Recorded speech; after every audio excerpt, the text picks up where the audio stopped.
Hello everyone, today we will talk about how to fix or how to solve the problem of Eventbrite. You will click on settings. In this page you will go to apps, default apps, app settings.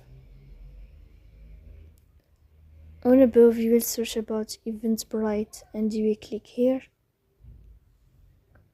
Then in this page of app info you will click on first stop and you will click OK.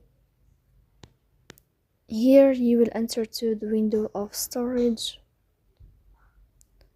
Then we click on clear cache, but pay attention, don't click clear data because that can delete your account.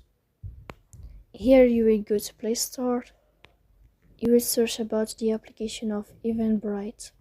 Then you can update your app. So please don't forget to support us by like and subscribe. See you next time.